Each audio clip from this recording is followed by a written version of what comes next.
I'm gonna do things my way. It's my way or the highway. Just like they said, just like Fred Durst said in that Rock versus Stone Cold promo for WrestleMania 17. That shit went absolutely crazy. Just like this episode of the Ace No Podcast is about to go crazy. Welcome in to episode number 14. As always, I am Austen Guerin. Joined with me is Cliff and our lifelong friend Eli.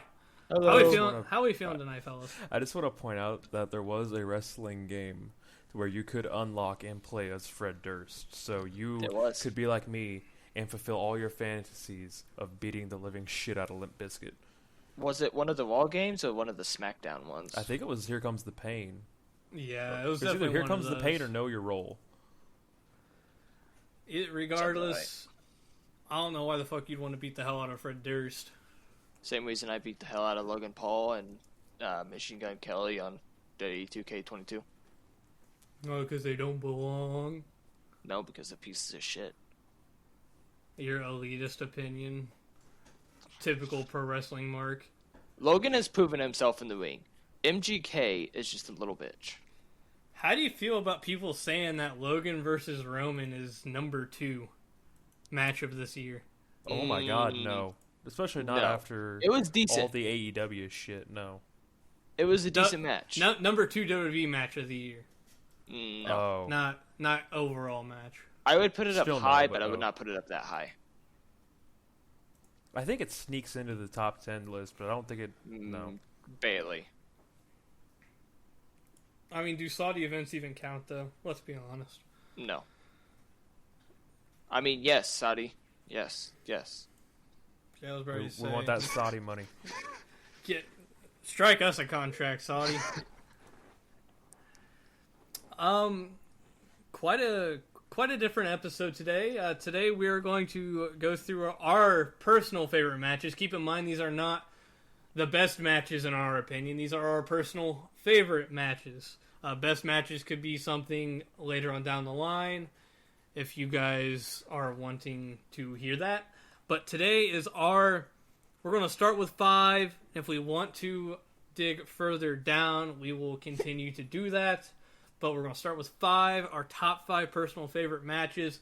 Make sure you stick around to the end to hear my story of the week. Started that last week. May I extend an olive branch here before we start? Have at it. Eli, in the past 3 drafts, you have gone last. So I would like to nominate Eli to go first in saying his favorite matches of all time. Well, me being the heel that I am, I say no. Are we going to take turns? Yes. Yeah, we'll I say we'll rotate. Yeah, Eli, you can go first. But before we actually get into the meat and all that of the podcast today, we've had like an explosion of listeners here recently. An explosion for us, our standards. We're almost to 100 overall plays, which is fantastic, tremendous, incredibly humbling. We had our first ever international listener here recently, in like the past couple of days. So whoever's out there listening in Australia, big ups to you. But really, we've almost got ads now. We can almost do ads. We can almost be sponsored by the end of the year, Eli. Yeah! Which means... I think it's a shit! Ooh. Which means that I do have to wear the Rhea Ripley pegging me shirt. I forget what we said it would say on it. I'm sure Eli remembers. Austin, I love getting pegged by Rhea Ripley. I want to be pegged by Rhea Ripley. I'm still trying to figure out which one. I knew he would remember. And then the other one was a video episode. Yeah, once we got to 100. So obviously, with us nearing 100, that will be very soon. Upcoming very soon. Hopefully, if we can figure out how to do and get it uploaded to Spotify. But really, thank you all for taking the time out of your day to listen. we would have never imagined that it would blow up like this. And even then, it's just incredibly humbling overall, and we can't thank you enough for, like I said, taking the time out of your day to listen. But, I mean, you two got anything to add? Honestly, no. I've pretty much everything you've said. It's just mind-blowing on how much support we've kind of had pour in. I honestly didn't think we would be getting a lot of listeners and support, and we have had a bunch just come in, and it's been nice seeing how we've kind of taken off from where I thought we were going to be to where we are now with it. I very much appreciate the support. I got something to say. All right, listen up here. We can see where you're listening from. We see that a lot of you are from the Evansville area. I swear to God, if I'm walking around my sports bar and I hear my voice in the sports bar, I can't tell whether I'm going to comp your food or lose my shit. In all seriousness, no, appreciate every single one of you every week. Really do. I know Austin is usually the one that says that at the end of the episode, but, you know, each of us really do appreciate the fact that you take time out of your day to listen to anything out there, and you choose to listen to us. It does mean a lot. And whether that's just the single minute it takes to get the play recognized, or you listen to the entire thing, just means the world to us. And we are incredibly grateful, and we thank you 1,000 times over for getting us to this point. We're looking towards the future. We're hoping to keep growing, hoping to get ads, hoping to get more revenue behind this, so we can make a higher product. Jesus Christ, higher quality product for you. Holy shit! I thought Eli was the one with the speaking problem. Yeah, no shit. But speaking of that, I did actually finally get NJPW World. And I actually stayed up to watch the, what was it, the World Tag Team Tournament Finals, and then the Junior World Tag and the Super Junior Tag Tournament. Yeah, I finally got it. I stayed up to watch it, and it was the first New Japan live event that I've been able to sit down and watch beginning to somewhat end. I missed the last two matches, because it was like 7 in the morning by that point for me. So, I missed the last two matches, but I am such a fan of the style of wrestling that they put on over there. Like, I've always seen them. I've always seen and heard stuff about Strong Style. How Strong Style runs Japan. How Strong Style is this. How Strong Style is that. How Shinsuke Nakamura is the king of Strong Style. But he doesn't even do it justice in the WWE. They haven't done it justice in WWE. It is a very technical, very hard and physical way of wrestling that they do it over there. And they take it all so seriously, which I love. I love this so much. The AEW said they wanted to take it seriously. They wanted to have like the sport feel to it. It looks like the fucking Firefly Funhouse compared to New Japan. They take that shit so seriously over there, and I loved it. Coming from someone who was a folk-style amateur wrestler for 7 years, I can truly appreciate what it takes to do those moves. And I definitely will be tuning in, obviously, for Wrestle Kingdom later on in January, and then here on out. I love this so much. Which Wrestle Kingdom, if you guys haven't been keeping up to date, is lining up to be a banger. Oh, yeah. Of a pay-per-view, as always. But I just want to say quick shout-out to NJPW. We haven't really talked about them a whole lot on here. We have through our drafts and all that, but the quality of content that they're putting out is constantly good. It's like it feels like you're watching an actual sport. It doesn't feel like it's... Yeah, it doesn't feel like it has to be kayfabe. It feels like it's real.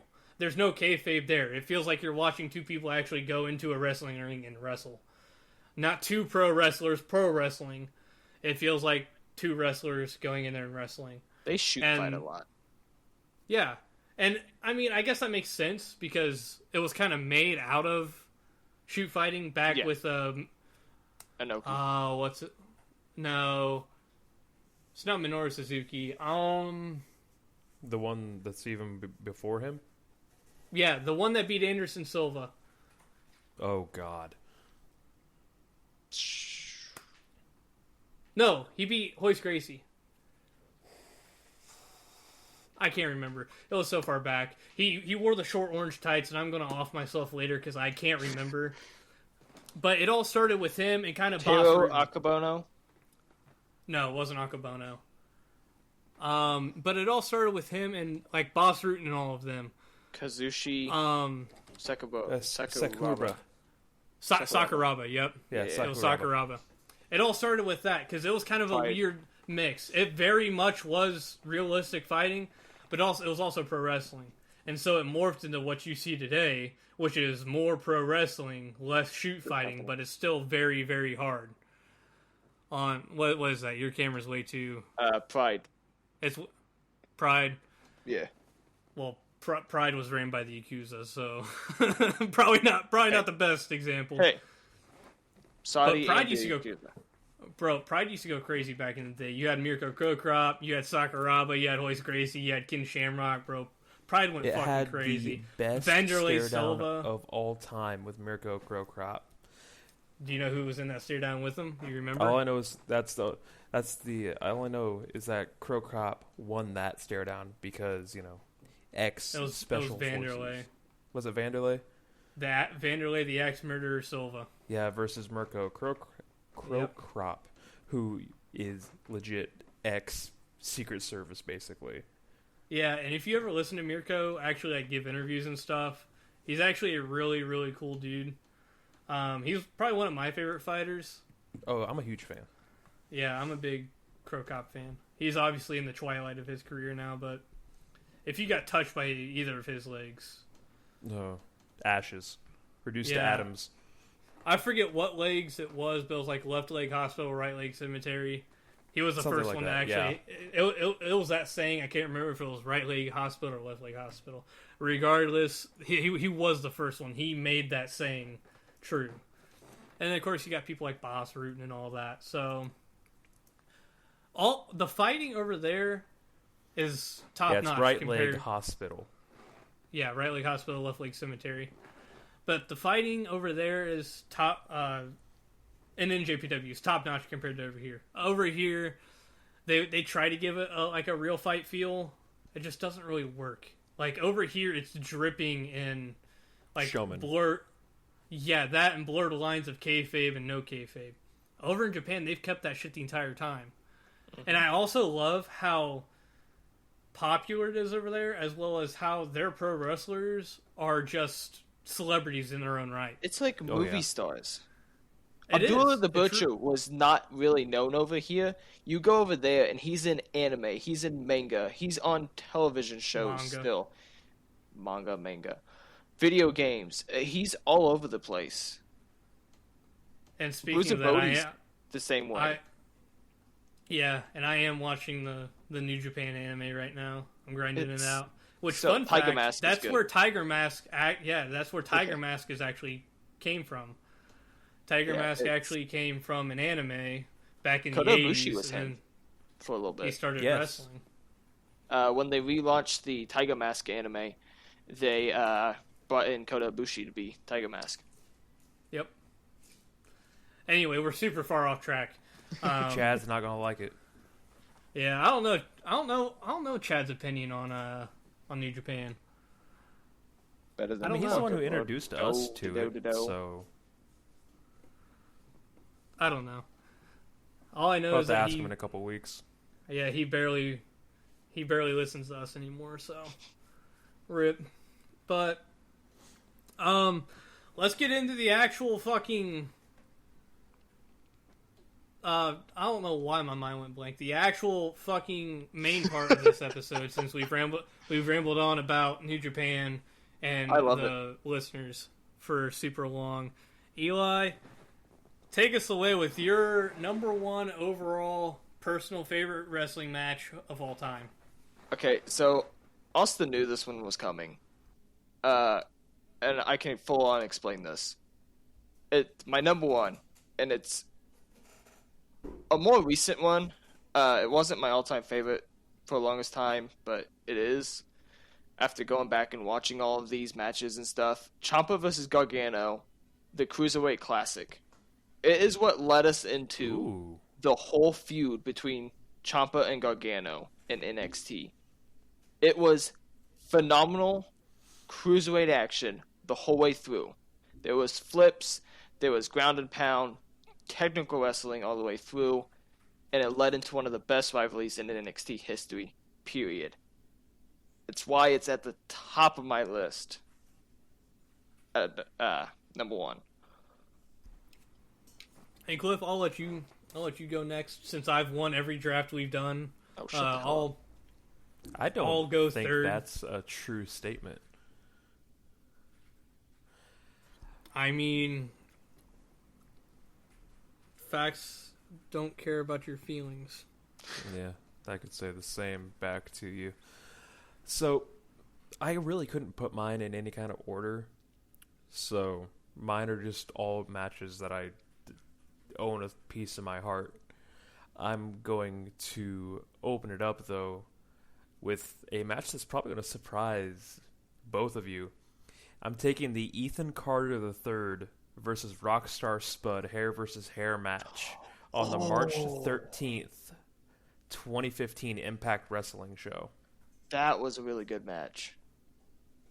It was absolutely crazy. Number one, yes, that absolutely was insane. A great how match. Spud was bumping out of his goddamn mind.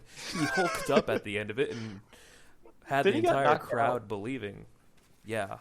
And then just the pure disgust on Ethan Carter III's face as he pinned him. Awesome. And then turned it all after he grabbed the clippers. I'm gonna shave you bald. Oh, it was... Every time I think of just matches that I want to watch just for fun, that match always comes up. That was a good one. So for me, there's going to be no shortage of John Cena on my list. I'm telling you that now. This man had a Wii me named Randy Cena on every Wii that he was able to put it on. Motherfucker, Randy Cena went crazy. He's still did, on my though. Wii. But number one, this holds a special place in my heart. Do I want to build it up or do I want to? I'll just go ahead and tell you, and I'll explain why. RVD versus Cena for the world title, one night stand. I believe it was 06 or 07. All right. Can't remember Solid what year it was, but I mean, you want to talk about a crowd that fucking hates anyone that is not in the ECW locker room. This is the epitome of it. Motherfucker tries to throw his shirt in the crowd 4 times before he just gives up. They keep throwing it back at him. And not even to mention, I mean, the entire match is just flawless. And since it was in the ECW, it was Extreme Rules. So you got the sweet little mix of John Cena versus Rob Van Dam, 2 of my all-time favorites, in an Extreme Rules match, which gives Rob Van Dam the chance to thrive. Hit the Van Daminator, hit all that shit without having to worry. And then you had Edge coming in and costing Cena the title. And obviously RVD winning the title in the ballroom is just an all-time moment that can't be topped. And this is like the only wrestling match that I've ever watched with a woman beside me. So, I mean, how can this not be number one? How can this be topped? Oh, it cannot. No, one of my exes, she made the mistake of letting me choose what to put on. So, and she said that her dad and brother had watched wrestling before. And as she kind of knew about it, I was like, oh shit, this is game over.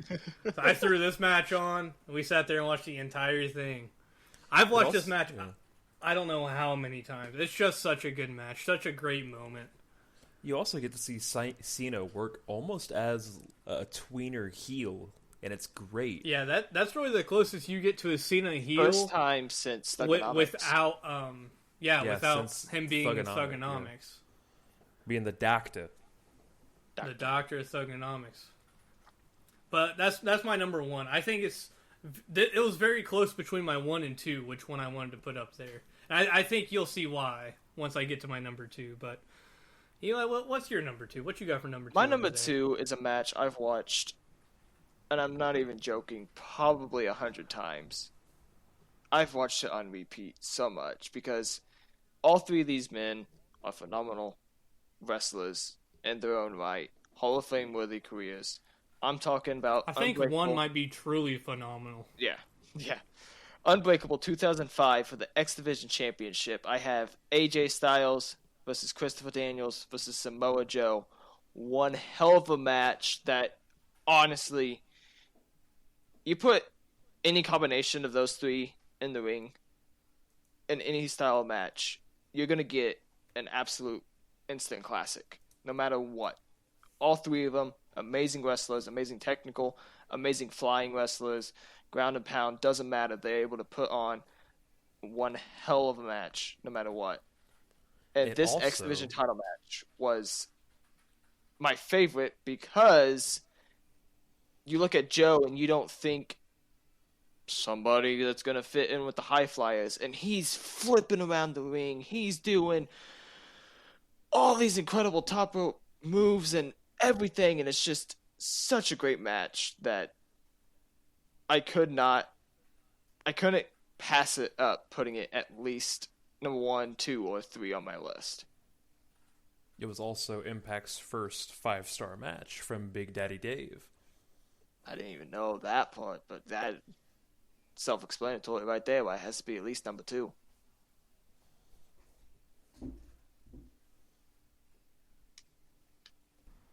Cliff, you can go ahead and say yours.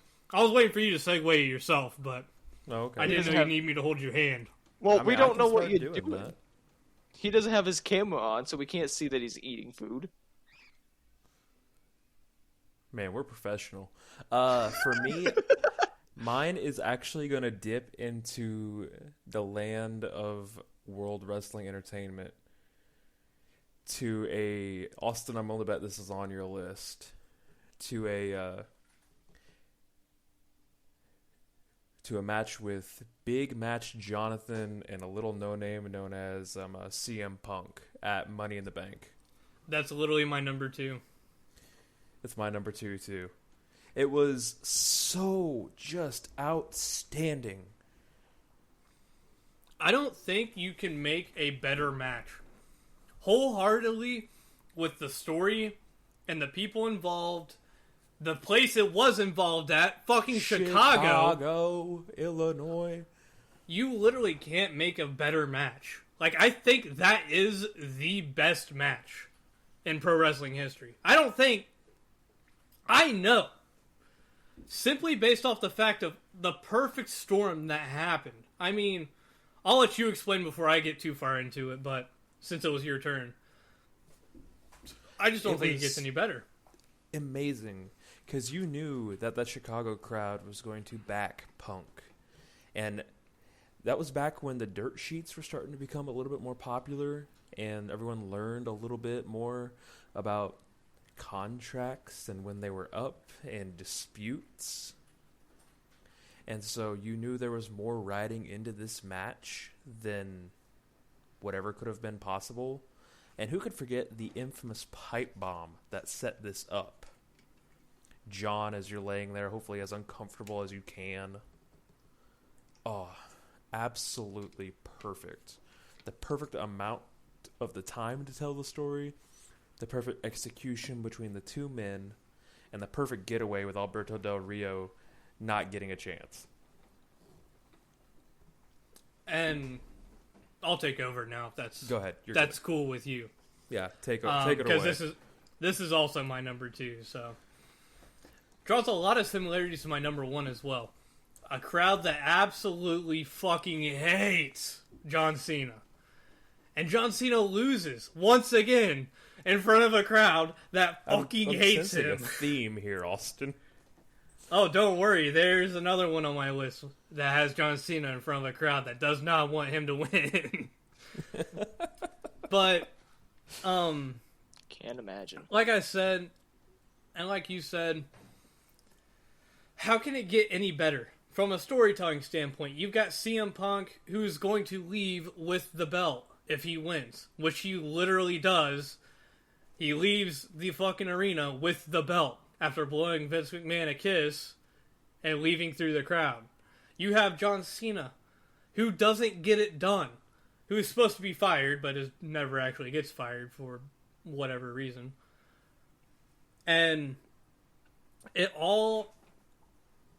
made a match that we had seen, I don't know how many times up to that point, a big deal. It was a big match.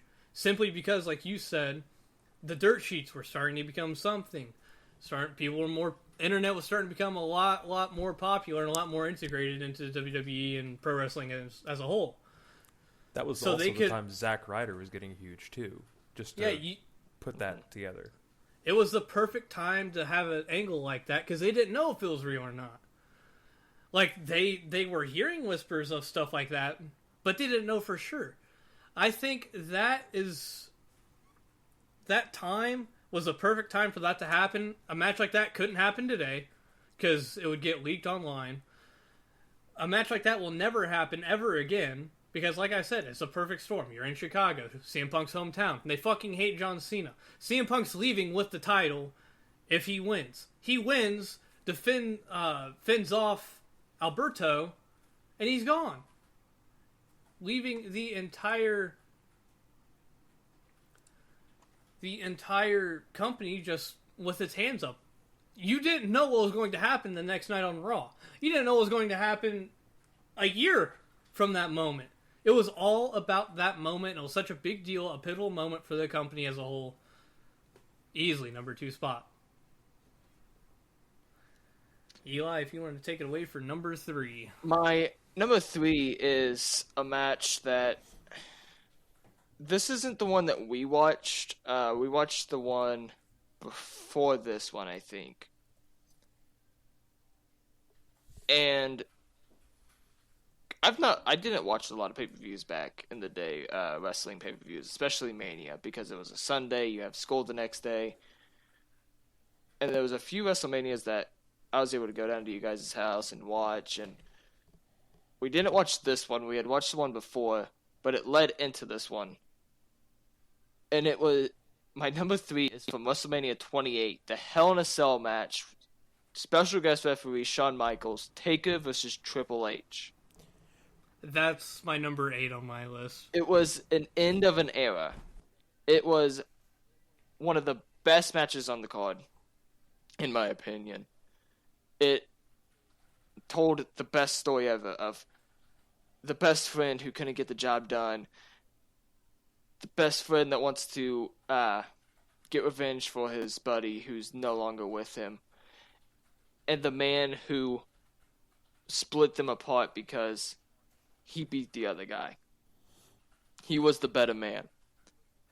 And he already had beaten Triple H once at WrestleMania. It was the end of an era. It was the end of the old WWF. And sort of. Then we got Saudi Arabia events and all that hoopla.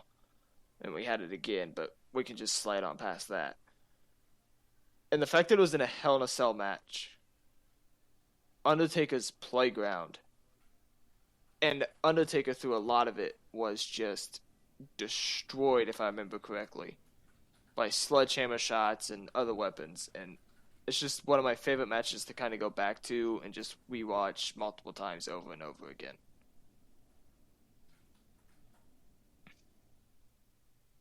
Cliff. Yeah, and I went back and rewatched that match not too terribly long ago, and it still holds up to today's standards. Yeah, it's such a great match. All in all, with Shawn Michaels, the involvement, Shawn Michaels sold the hell out of that match, and he wasn't even fucking a part of it. He was a referee, sold the hell out of it. I'm sorry, but Undertaker kicking out of the X mark was great. Yeah, yeah. This Sweet Chin Music to the Pedigree. Yeah, the X mark. Yeah. Yeah, that was phenomenal. All right. For me, my number 3 drifts into a promotion that is no longer active that we mention just about every damn near week. Give me Pentagon Jr. versus Vampiro at Ultima Lucha Uno. I forgot that was even a match. Not the Vampiro match. I remember that. Yes, the Vampiro match. Like I said, not the best matches on these lists, just personal favorites. I just enjoyed It the was story behind it. The perfect story of the sensei almost training Pentagon to be this Pentagon Dark. Mm-hmm. And Austin called it like 5 weeks in advance and ruined it that Vampiro was going to be the sensei. I remember him He ends saying up that. breaking his arm at the very end, and then it's revealed after the match, after the pinfall. It was just a spot-heavy, weapons-filled, good Mexican-style deathmatch. A good callback to Vampiro versus anybody else in WCW when he did all that. For real. Vampiro, period. Vampiro needs to be talked about more. Vampiro is a man that needs his brain studied. The man's not Him and Raven okay. probably need to go to the same clinic and get it figured out. Him, Antonio who? Brown, and Raven would be Oh, God, Raven. a CTE nightmare. Oh, go ahead. No, you're good. Okay, I wasn't sure if you were going to say something or not, because I was about to say my number 3. Now, I'm going to be straight up. I don't remember the build-up to this match at all. Not in the slightest bit. But this is one of the first matches that I remember actually watching and coherently watching and enjoying. And ever since then, it's stuck with me. This is probably the match I've seen the most out of all these matches on this list. Give me Jeff Hardy versus Umaga. One Night Stand Extreme Rules Falls Count Anywhere match from 2008. The We used to fucking watch that trailer on replay spot. so much.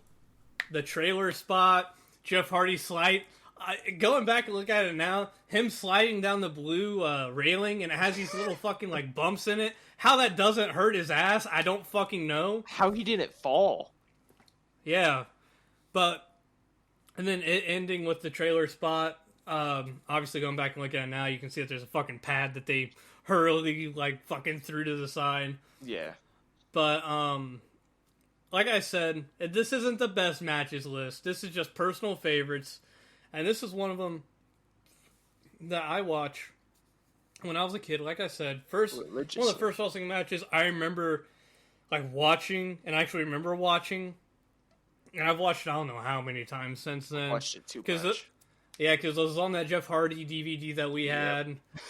And We would wrestle to it. I just love the match. And I think, especially with how much Umaga is being talked about now, with Solo and all that, and the Bloodline, I think he deserves to be on this list. If you two don't have him, I didn't. I forgot about that match, to be honest. So yeah, Jeff Hardy versus Umaga. It's just a fun match. Oh yeah. Like I said, I don't remember any of the build up. They just have a bunch of cool spots with the fire extinguisher, and like I said, sliding down the railing, and it ends with the Swanton bomb off the top of the trailer. Just a cool match overall. Just really fun. I always enjoyed it, and I still do to this day. Definitely holds up. I'm going to move on to my 4, yeah. number 4. I'm going to move something around real quick, because you said growing up and watching it and stuff.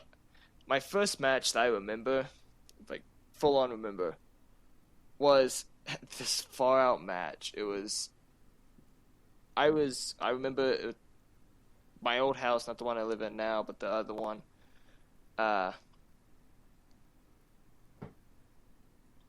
I was sitting on my parents' bed. My dad was laying next to me. and it was the first pay-per-view I ever watched. It was No Way Out 2005. Eddie Guerrero and Rey Mysterio versus the Basher Brothers for the tag team titles. And I Not the Basham Brothers. I remember the majority of the spots from this match. And I remember it so well. And it was like one of my first wrestling matches that I ever watched. Because we got into the pay-per-view late. And it's just something that lives in my head. With that, watching it with my dad for the first time. First pay-per-view ever. One of my first wrestling matches I ever watched. And it's just there. And so I had it further down, but I'm moving it up to number 4 just because of, like, the sentimental attachment to it a little bit. And just how well I can remember the match all the way through. Yeah, I think that's a pretty good all-time classic. I'm actually going to stay in Lucha Underground for my number 4 match. Oh, really? Going to Ultima Lucha 3, Kill Shot versus Dante Fox. Now, Dante Fox is now what we know as AR Fox, as he debuted recently in AEW. But the story building up to this, it was so far out there. You had no idea how they were going to throw it in a wrestling match, because the entire story was that these two were like battle buddies in the army together, and apparently Killshot left Dante Fox for dead or something like that. And I remember that. That's such a crazy fucking storyline. And then Dante Fox just shows up at fucking Lucha Underground, is like, hey, I'm still alive and I'm coming to kick your ass. And they put on a hell of a Lucha Libre match. And it's just always stuck with me.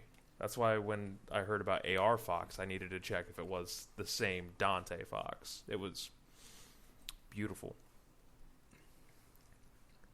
And we actually got to watch his debut live. Yes, we did. Kiss my ass. How it's funny how life works. How things just kind of intertwine like that. But for my number 4, I'm going to a classic. I'm actually have to look this up because I didn't write them all down, because we just talked about it. We just talked about it last week, because I'm pretty sure it happened on that day in pro wrestling history. It is the 6-way Hell in a Cell at Armageddon. Austin, that is the next match on my list. I didn't put it on mine. You've got Undertaker, The Rock, Stone Cold. What? I said Stone Cold. What? I said Stone Cold. Go up and get a whoop ass. What? I did it for Kurt Angle, Triple H, The Game, and Rikishi's fat ass. I did it for And I mean that in the nicest way, because he's got he got a fat ass. It's just truck. This is also one of those matches that I remember watching a lot on one of the DVDs. We had the Hell in a Cell DVD. Probably shouldn't have been watched. Used to put me to sleep. I probably shouldn't have watched it as much as I did as young of an age that I did. It may explain some of the problems we have. It may explain why I have such an affinity for deathmatch wrestling, but yeah, that's Mick Foley's to thank for that. But just everything about it. I'm not gonna sit here and lie. I don't remember the entire match beginning to end, but I remember as a little young one sitting down watching Rikishi get fucking choke slammed off the top of the cell by Undertaker into that little hay truck. Kurt Angle retaining.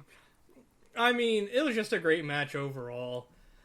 I mean, you can't have those 6 megastars, not even superstars. We're talking megastars in a match all together and it not be great. And it delivered.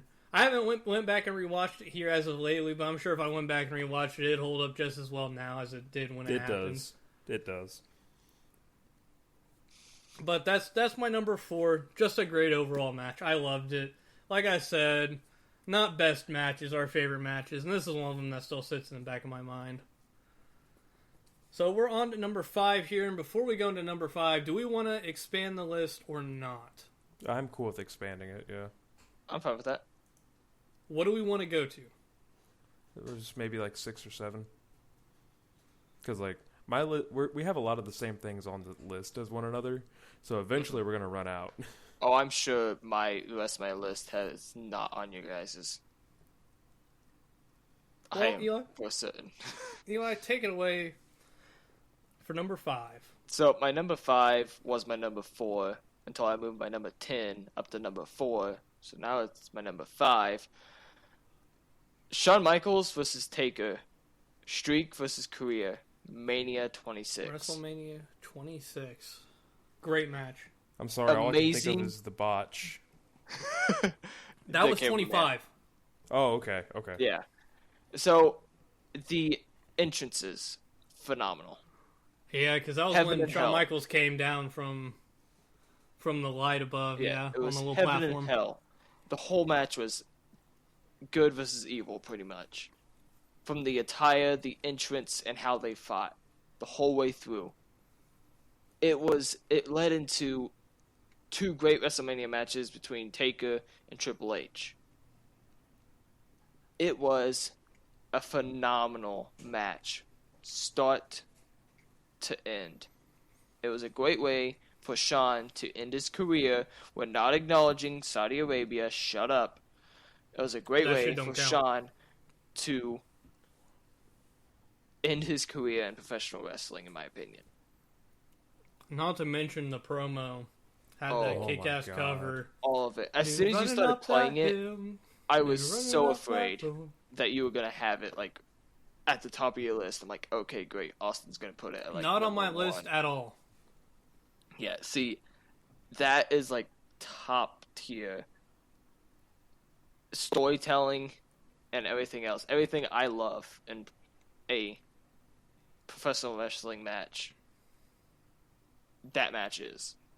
It couldn't take number 1 because there's been stuff that's happened more recently and stuff I've watched in older matches, but number 5 is a nice place for it. Alrighty. What's your number 5? I have to do my my cinco and my seis in order because they feed into each other. So my number 5 is going to be Hangman and Omega versus the Bucks at Revolution. Gross. Shut up. I'm not the biggest Young Bucks fan. I know you're not. It was just, coming in that this is basically the 4 driving factors of the Elite into AEW. You know that these are 4 men who could easily go anywhere and headline anything they wanted to.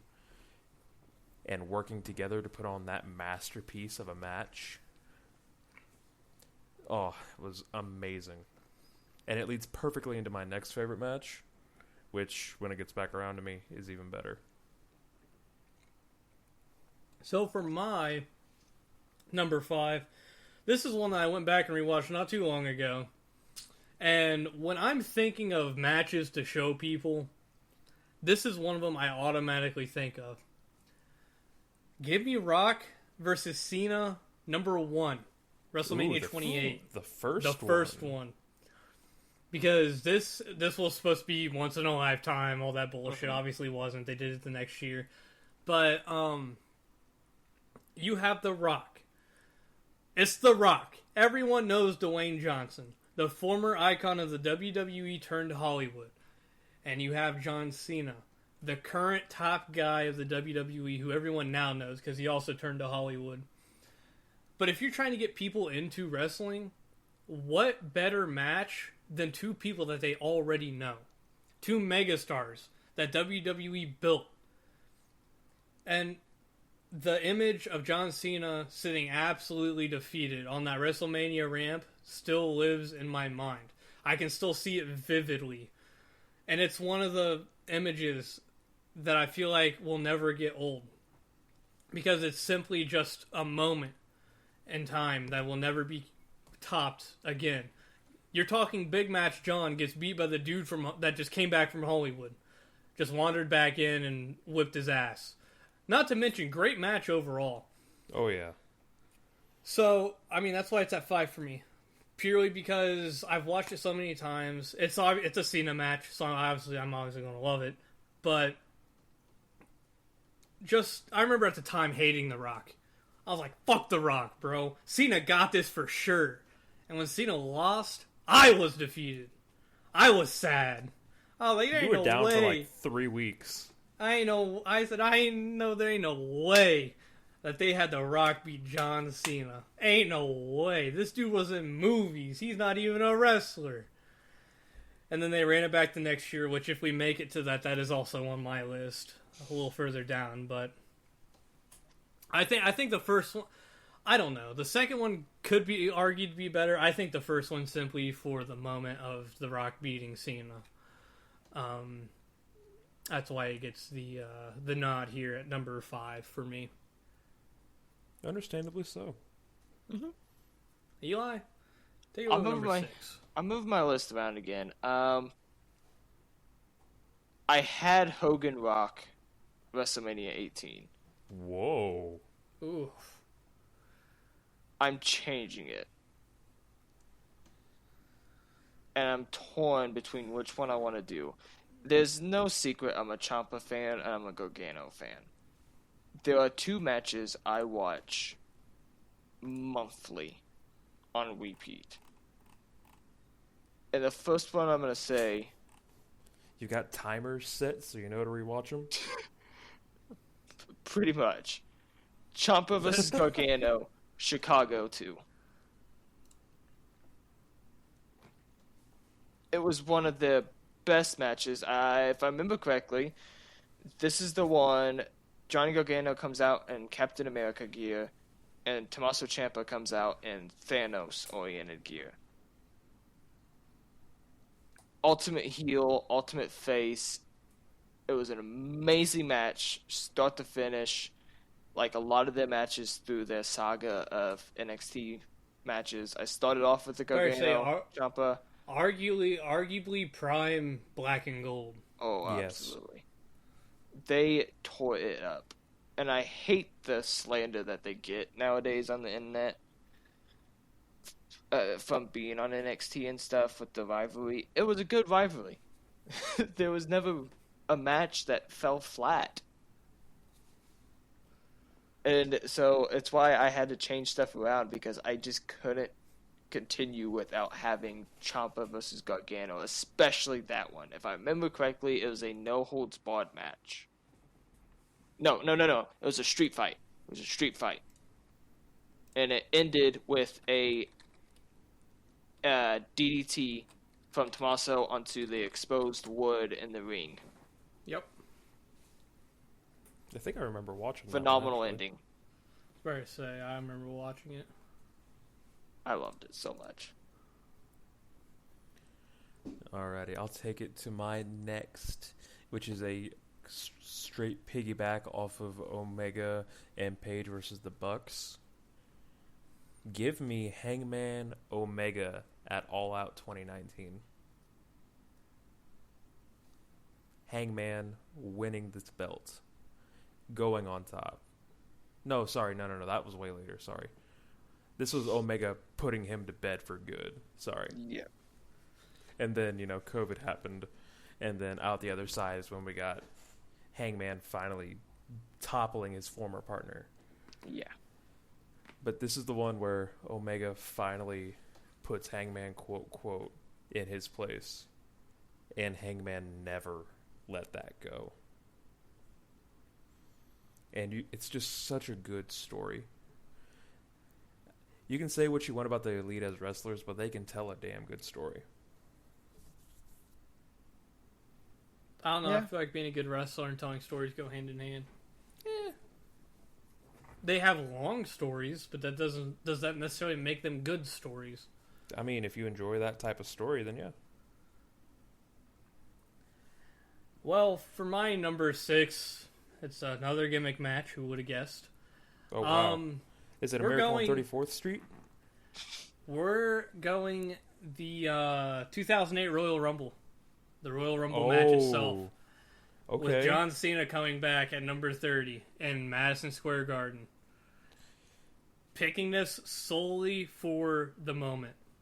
You won't find a better comeback at a Royal Rumble, or a better comeback period, really, than this right here. John Cena comes out at 30. Everyone hears the music, but they're like, there's no way.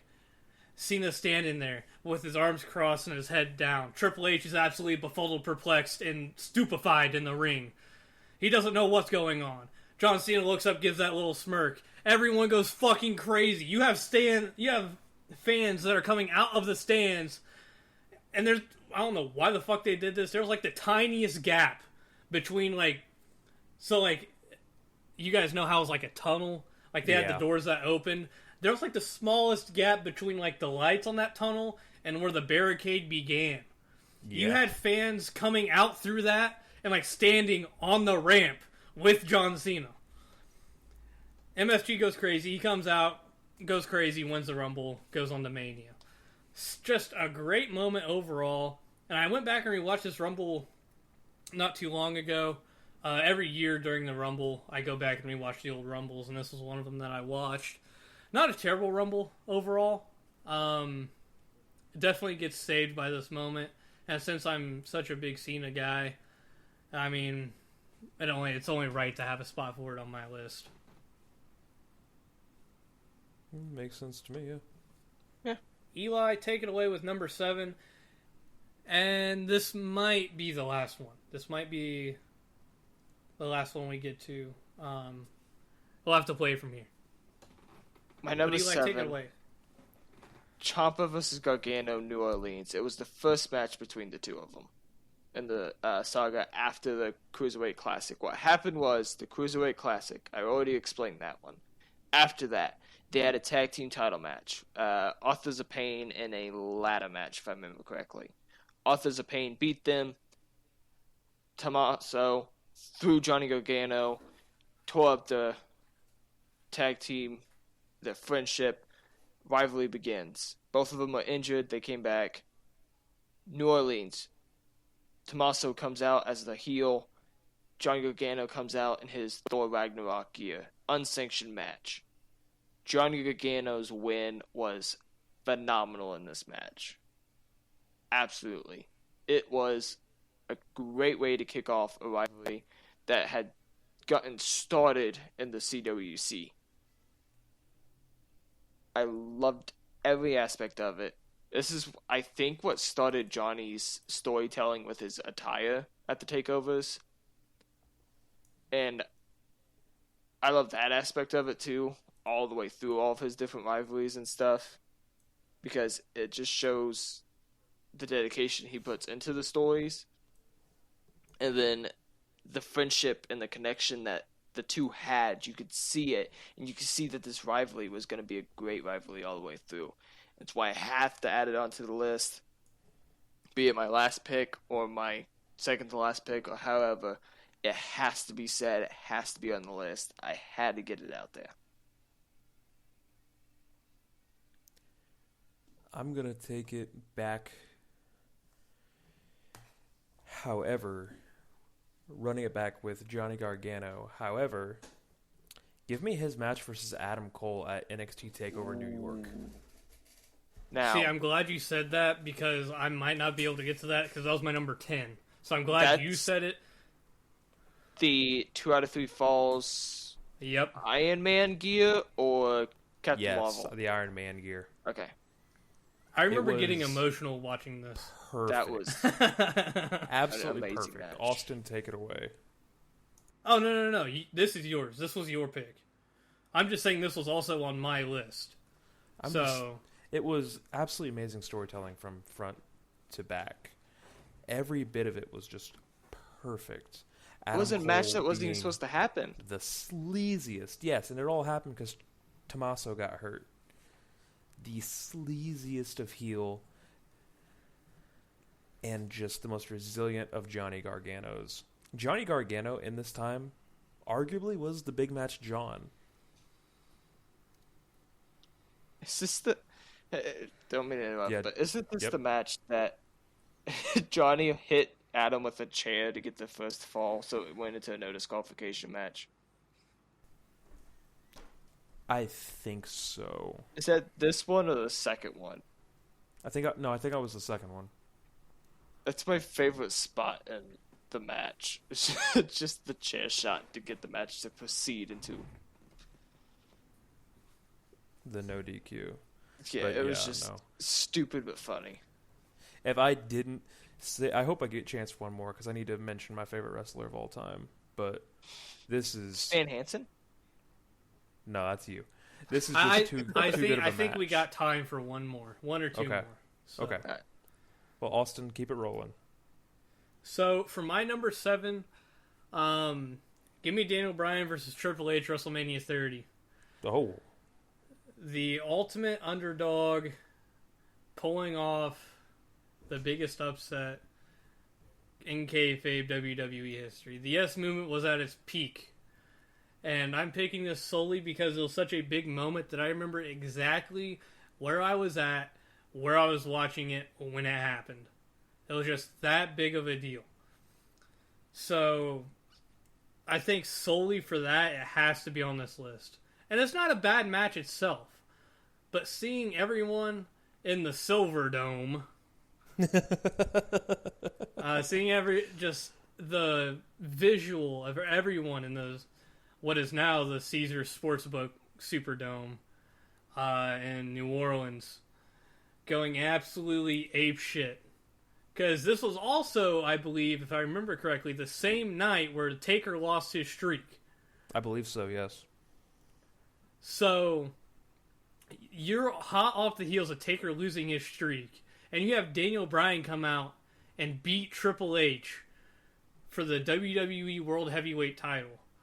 Which I think that's what they were calling it at that point. Because it was the two belts. It was the big gold and then the WWE Championship. I think that's what they were calling them. But the visual of him hoisting those belts up, giving the yes, and everyone in the Superdome going fucking crazy, still holds a special place in my heart. Because like I said, I remember exactly where I was at, what I was doing when it happened. So, solely for that, number 7. And I don't think you would get any gripes from anyone at it being a number 7. No. So this will probably be the final one here. Oh, Number 8. I'm torn. Depending on how fast we get through this. I'm torn between these two. I'm going to pick this one. We're going to New Japan Pro Wrestling. Ooh. It was a Dominion match. 2 out of 3 falls. The saga of Kenny Dominion Omega 6.9. and Okada. Yeah. Yep. Kenny and that was on my Okada. list. The IWGP Heavyweight Championship. Kenny could never beat Okada when it mattered. And finally, he beats Okada when it mattered. Now, did he eventually have a short reign and go to AEW? Yes. Did that all pan out the way he expected it? Probably not. But this match, an amazing match. I think it was a 7-star match. Yes, Phenomenal. it's the only 7-star match in history. Yeah, it's phenomenal. Start to finish. And I love every second of it every time I get to watch it. All right, yeah, that was on my list. However, that does not include my favorite professional wrestler of all time. To get to my favorite professional wrestler of all time, we're going to have to dial back into Lucha Underground, where you can give me, I believe it was Ultima Lucha Dos, The Crew versus Angelico Ivelis and Matt Cross, Son of Havoc. Is Son of Havoc your favorite pro wrestler of all time? Yes, I love that man my. to death. I don't think anyone has ever uttered those words. Ever. I have not seen a bad Matt Cross match. I mean, it's an opinion that's my own. I'm sorry about it.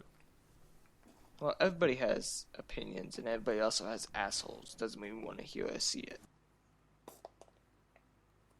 Mr. Bailey Lover.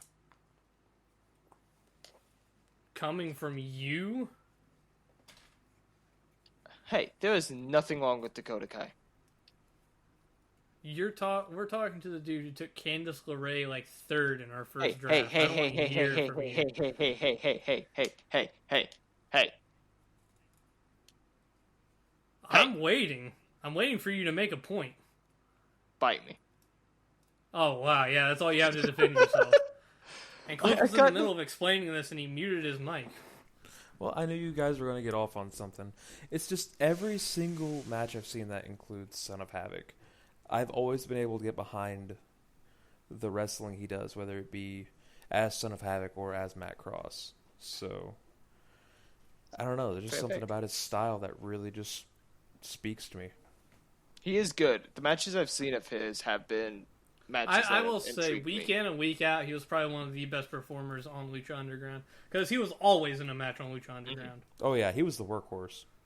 Wasn't he in a trio? Yeah, it was him, Evilisa, and Angelico. That's why I know. It's Angelico's literally the match fucking that crazy. Cliff just said.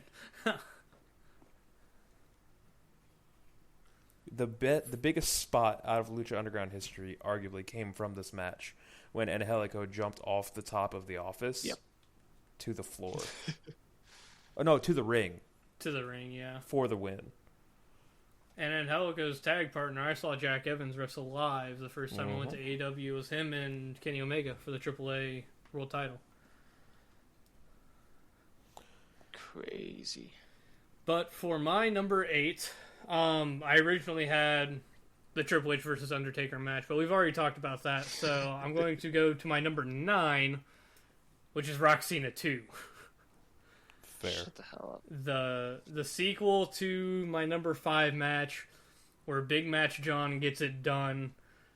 Pretty much everything I said about the first match applies to the second match, except this was Revenge John Cena. This wasn't Big Match John. This was John Cena, who was a former shell of himself. Who I don't think from like that entire year he won any big matches. No. Because they were building up to this. He hadn't won at all since... Well, he'd obviously won, but nothing major since he lost to The Rock. They really drove home the fact that this broke him. And this was his redemption arc. And boy, did he get it in a stellar match. It was just a great match. Always enjoyable. Big Match John gets it done, wins the title. I believe that was his 15th. Something like that. Of his 16. It was either his 14th or his 15th of his 16 that he now has. So yeah, the sequel to my number 5 comes in at number 8. We'll go one more. One more. We'll go one more here. Eli, take it away with your number 9. Man, I'm going to close my journal real quick. All the picks. I'm going off the top of my head. Off the cuff. But My number 9. Live, Austin. Doing it live. Gonna do it live. I'm going into business on my own. I am picking Bret Hart versus British Bulldog. Oh, okay. I believe it was SummerSlam for the Intercontinental Championship. It's a match when Bret loses, Austin. It's okay. No, I'll reserve my thoughts because it involves Bret Hart. This match was a great story told. It gave, I believe, if I remember correctly, British Bulldog won. There was a rivalry that had been between the two that just the story. I love a good story in professional wrestling. The story was amazing there. I don't remember where the pay-per-view was at, though, when that bugs I believe me. it was in Manchester. Was it? It was somewhere in London. It was in England. So, at the end of it, they hug it out, and it's a feel-good family moment. The match was a really good match. I'm not going to say phenomenal or amazing, because there was some spots in it that were a little But it was a great match. I loved every second of it. I love British Bulldog a lot. I love going back and watching his matches. It's a match that sticks out to me in the history of all the different WWE, WWF pay-per-views, and it will forever be one of my top 10 favorite matches. For the last one on my list, we're diving back into Lucha Underground again. Who would have thought? Give me the new Pentagon Dark versus Prince Puma. Ooh. Arguably the best sub 10-minute match in history. Only if Lucha Underground had started today Oh my god. and not back when it had. It was before its time. It truly was. And now they're trying to do the same thing with MLW, and it's just not really working. It's because we Like, saw they're still Lucha Underground. Well, they're putting on great matches. Mm-hmm. It's not Lucha Underground like you said. No. So I know Chad's a big MLW fan. Is he? Uh-huh. I was, and then I think COVID kind of ruined them. I didn't know Chad was into MLW. He is. Because he has access to my YouTube, and every week there will be an MLW search. Yeah. All right, Austin, bring us on. My last one had already also been talked about. My number 10 was Gargano, Cole, 2 out of 3 falls. That's not the one I'm going to say, but I do want to touch on it real quick. I didn't watch this when it happened. I went back and rewatched it a few months ago, and I got emotional watching it because it was a true underdog story. Johnny Gargano had no place in beating Adam Cole, and throughout the match they made that very apparent. From a storyline standpoint, Eli, keep your fucking mouth shut. We're in right? kayfabe, damn it. We're kayfabe right now. We got the kayfabe glasses on. And then I specifically remember Gargano getting hit with a Panama Sunrise. Arguably one of my favorite finishers. It's such a good move. And then he kicks out. And everyone's like, holy shit, he might be able to do this, and he does it. Anyway, that's not the match I'm going with here, though. The only match that hasn't been talked about on my list, it's my number 11. But for now, it has to be my number 9. Give me the inaugural North American ladder match. Also on TakeOver New Orleans. Yep. It had the best matchup. It was. It had. Yeah, let me get the lineup here though, because I can't remember all. Wallace Sullivan, Keith Lee, EC3, Velveteen Dream, Ricochet. Adam Cole, Ricochet. I was about to say I pulled it up, and it did not give me the.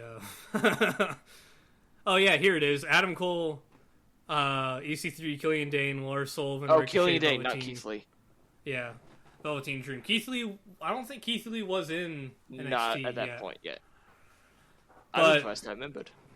We know how much I'm sure if I wouldn't have gotten Killian Dane, but I went back and rewatched this match not too long ago, so I probably would have been able to try it. But we all know how much I love Velveteen Dream. Unfortunately, this entire match, like Cliff said, it's beautiful. It's a sleeper match on that stacked fucking card of TakeOver New Orleans.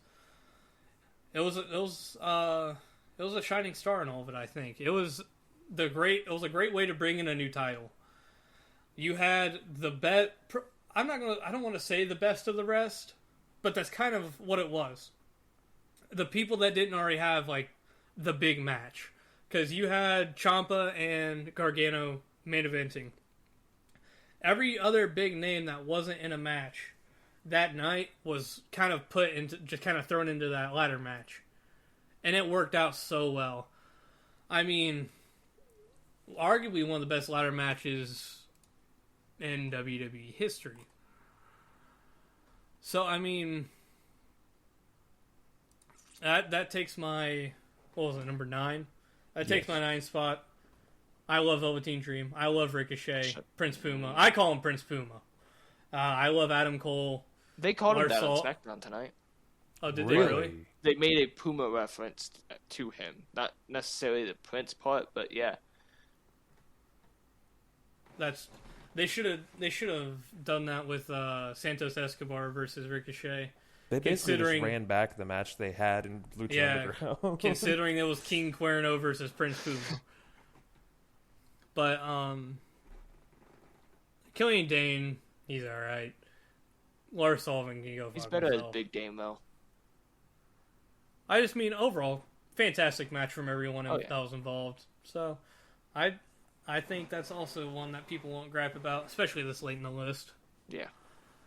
But I mean, I think that wraps it up for the lists. Touching on a little current pro wrestling. John Cena's coming back. Yeah. He's going to be teaming with Kevin Owens against Roman Reigns and Sami Zayn on the December 30th edition of SmackDown. You do realize what this means, right? They're turning on Sami. He's going to get a wrestling match this year. Yeah. Yeah. So. And he keeps his streak alive.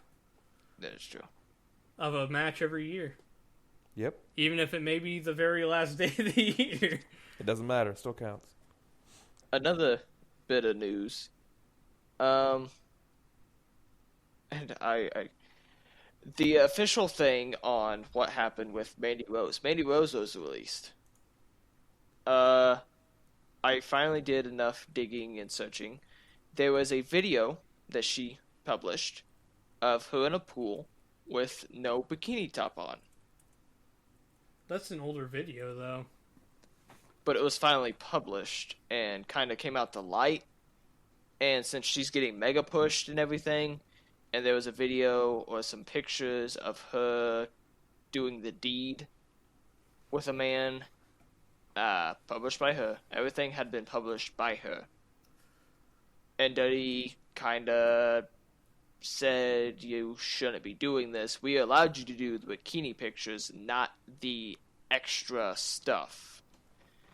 And she continued to do it after being told to stop doing it.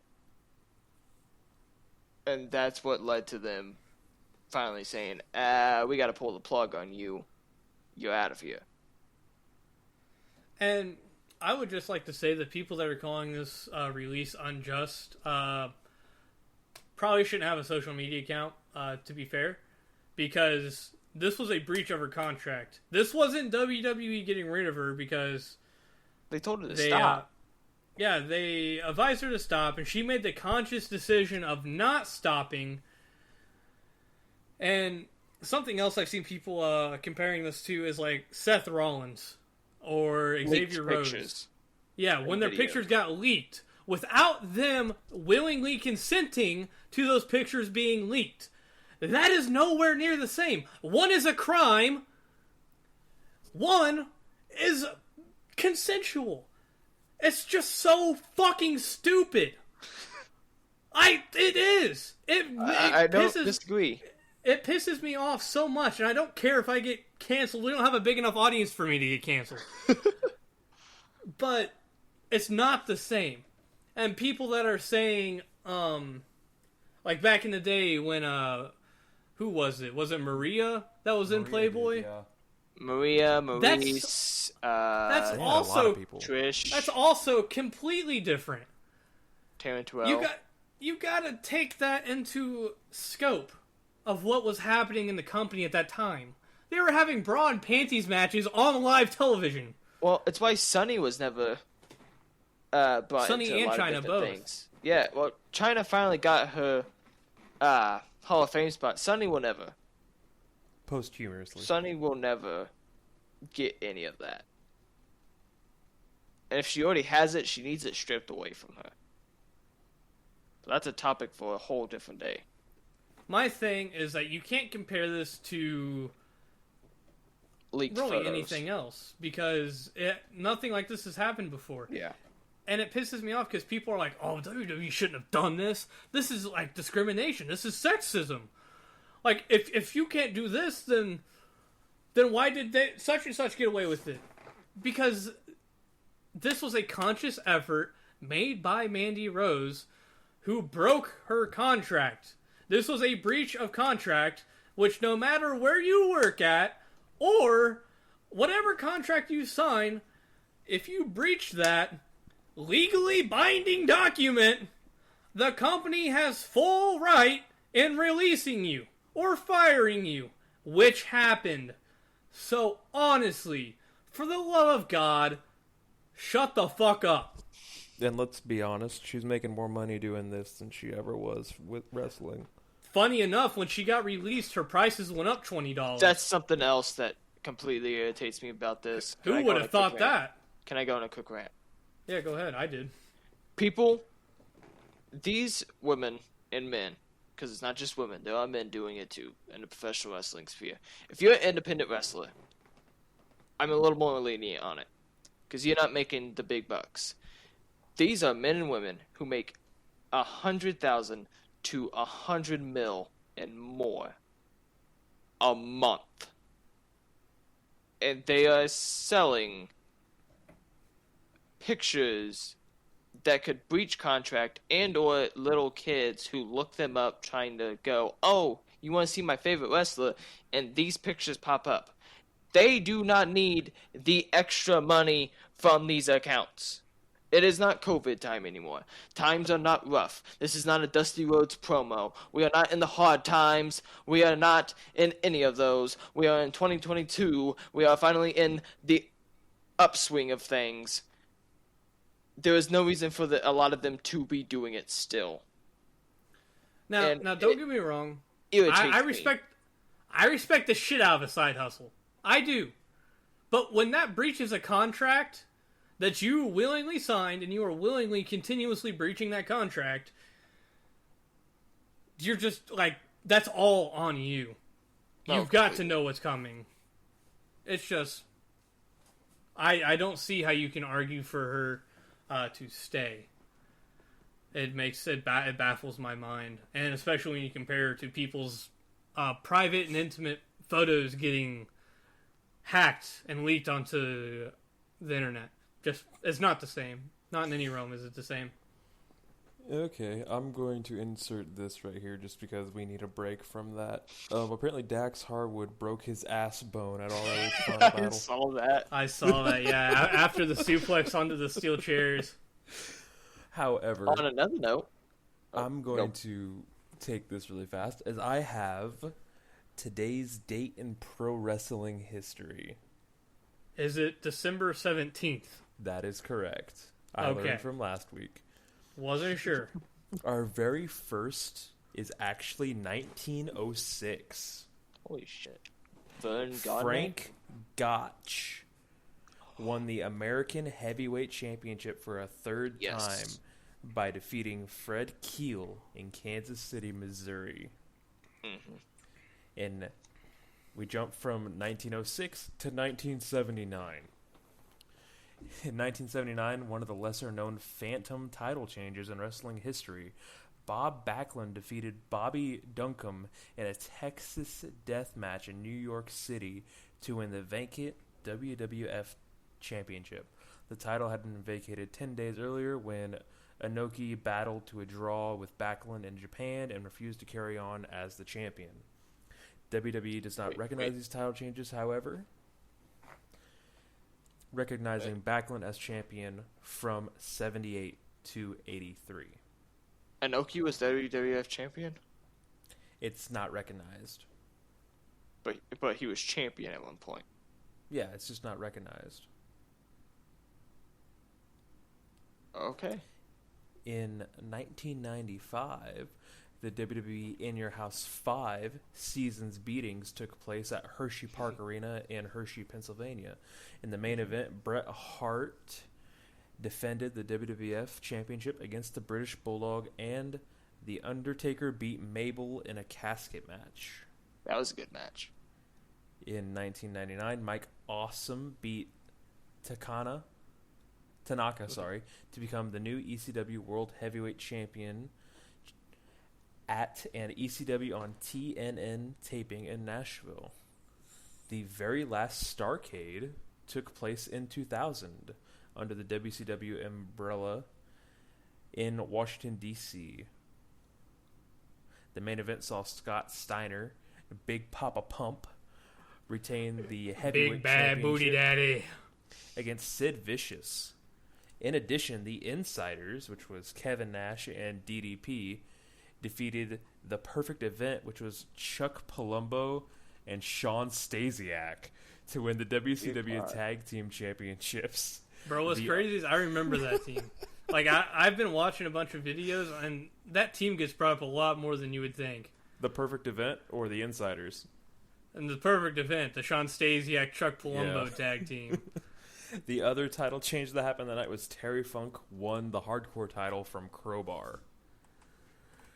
Alrighty, 2005, Ring of Honor held Final Battle at the Inman Sports Complex in Edison, New Jersey. The co-main event saw Kenta beat Low-Key to retain the GHC Junior Heavyweight Championship, and Bryan Danielson successfully defended the ROH World Championship against Namochi Marufuji.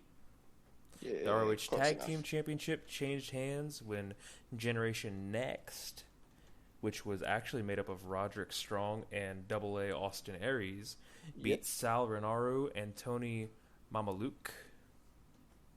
Close enough. Armageddon happened on this day in 2006. The main event saw John Cena and Batista defeat Finlay and King Booker. How the truly memorable moments happened on the undercard, especially when the opening match when Kane beat MVP in the second ever Inferno match. And this was also the night where Joey Mercury had his face smashed in. Yeah. Where his nose was pretty much Team Extreme looking like an Arby's roast beef sandwich. Yeah, it was bad. We have two more. In 2012, Raw, that was that year's editions of the Slammies, when, oh my god, John Cena won Superstar of the Year, and who do you think won Newcomer of the Year that year, guys, in 2012? Don't look it up. Alex Riley. No. Eli? Newcomer of the Year 2012? Yes. Was NXT a thing back then? I believe like the game so, show. But it was the game show, I believe. Newcomer of the Year. It would be Daniel Bryan. No, it was Ryback. It makes sense. This was also the event when Big E made his main roster debut. Big E Langston. Yes. Did he come out with AJ, or was that later on? I think that happened. That was later on. In 2017, Clash of Champions took place at the TD Garden in Boston. The main event saw AJ Styles successfully defend the WWE Championship against no other than Jinder fucking Mahal. And the only title change that happened that night was Dolph Ziggler won the IC title against Bobby Roode and Baron Corbin. Our two notable wrestling birthdays today are a very, very happy birthday to Nick Dismore and Adrian Lionheart McCullum. Nick Dinsmore, that's Eugene. So, yes. Yeah. I was going to say it earlier when it was still like 12 o'clock. Happy late birthday to the wrestler that we lost. It's been, 2 years now? Something. Yeah, I think it's been John 2 years. Huber. Yep. His birthday was yesterday, technically speaking. It's Saturday, and you know what that means. Yeah. So, happy late birthday to him. Great wrestler, lost way too early. Yeah, and his tribute show is still something that I'm getting emotional sitting here talking about it. I can't, that's something I can't go back and rewatch. Because I will cry. And I've got tears welling up right now. And actually, -1 came out and talked when we went and saw. Oh my god, yeah. Dynamite and Rampage. It was in between Dynamite and Rampage because him and Tony Khan came out and he was talking about the whole everything with Preston Vance. And I just want to give that kid a hug. That's all I want to do. But I wish I could say I can't imagine what he's going through, but I can a little bit. I can sympathize a tad bit. Just a great wrestler and an even better man. So, I mean, truly one of a kind in the wrestling industry. But before we go, lighten the mood a tad bit. It's my story of the week. Oh, God. If it's anything like last week, we're in for a real bummer. Not quite. This is a more popular one. This is a story of... A girl? Oh, I didn't know Michael Cole said that. That's pretty cool. No, Michael Cole, before I get into that, Michael Cole on SmackDown, when he opened up SmackDown, he said it's Friday, and you know what that means. As a memorial to, tribute to Brody Lee. But this is a story of the Frog and the Scorpion. This is a more well-known one. But the story goes as follows. I've got tears. Hold on. Story goes as follows. So there's a scorpion walking along a river. He needs to cross the river, but he obviously can't swim. So he sees a frog sitting by the river. He approaches the frog, says, "Hey, why can you give me a ride across the river? I need to get over there. Can you give me a ride?" He goes, "No. Why would I do that? You'll just sting me." The scorpion says, "Well, if I sting you, I will both drown. So what good would that be?" Frog mulls it over for a minute or two. And he's like, "You know what? You've got a point." So the frog agrees to give the scorpion a ride across the river. Well, they're going. Everything's going smoothly. And then halfway through, the scorpion stings the frog, dooming them both to die. The frog then asks the scorpion, "What the hell, man? Like, why'd you sting me? Now we're both going to die." The scorpion replied, "I don't know, man. It's just my nature." Scorpion and frog both drown. Now take that as you will. Charming. Moral of that story is some people never change. And that is actually the overarching story of Drive, the movie Drive from 2011. My favorite movie of all time with Ryan Gosling in it. Yeah, dude, I forgot that movie existed. I did too. I've got the jacket right there. Oh my gosh. Yeah, we can see. I don't have my camera on, but I have it right next to me. It's there, Eli. Don't you dare. The camera's on. It's right there. What are you talking about? Oh yeah, the camera's on. Yeah. I totally didn't say that earlier that his camera didn't exist. Yeah, my bad. I got an entirely new PC and I don't have a webcam. You're eating food. How do you expect us to know that we need to continue on? We don't look at chat. What are you talking about? No, I got some words of wisdom to impart on our viewers. I was about to say, I think it's time to wrap it up. So you know they Eli, say is your words of wisdom, be careful with your pool noodles? No. No, it's they say that all men are created equal. But you look at me and you look at Samoa Joe, and you can see that statement is not true. See, normally if you go one-on-one with another wrestler, you got a 50-50 chance of winning. Truly, but I'm a genetic freak, and I'm not normal. By a prophet. So you got a 25% at best at beat me. Then you add Kurt Angle to the mix. Your chances of winning drastic go down. See, the three-way sacrifice, you got a 33 and a third chance of winning. But I got a 66 and 2/3 chance of winning because Kurt Angle knows he can't beat me, and he's not even gonna try. So Samoa Joe, you take your 33rd and a third chance minus my 25% chance, and you got an 8 and a third chance of winning at sacrifice. But then you take my 75% chance of winning if we was to go one-on-one, and then add 66 2/3%. I got 141 2/3 chance of winning at sacrifice. See, Joe, the numbers don't lie, and they spell disaster for you at sacrifice. I smell burnt toast. Senor Joe, the numbers don't lie. Oh, my brain. wise words from Saint Papa Pump. Oh God, Oh, my God. head.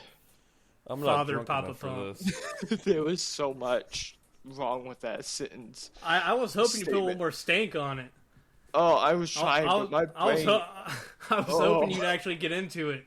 Because the end of that couldn't. promo is probably what I remember the most. Because he goes, Senior Joe, the numbers don't lie.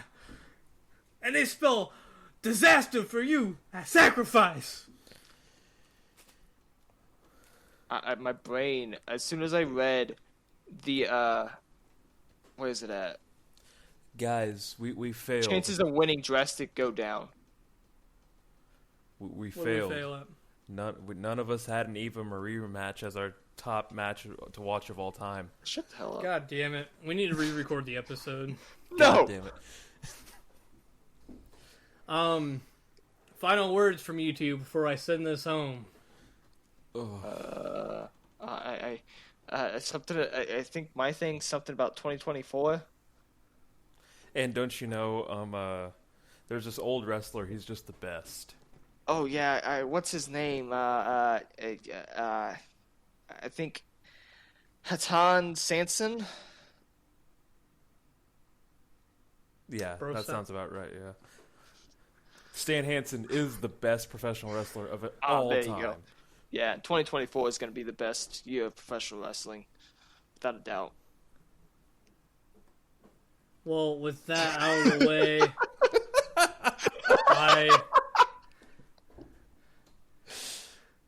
I will go ahead, do my normal shtick. I'll try to keep it brief this time. We're a little over from our normal hour 27 minutes, so I'll keep it that brief. was Take care of great. yourselves. Love each other.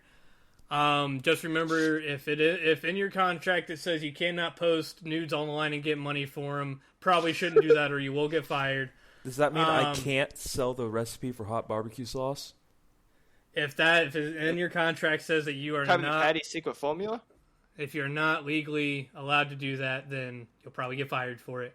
Figured it'd be common sense, but who knows? Love each other. Take care of yourselves.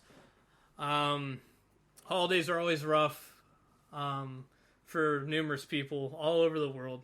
So make sure you love yourself. Love everyone around you. Make sure the people around you know that. And just remember, we've always got you covered because we're your ace in the hole. We'll catch you on down the road. See ya.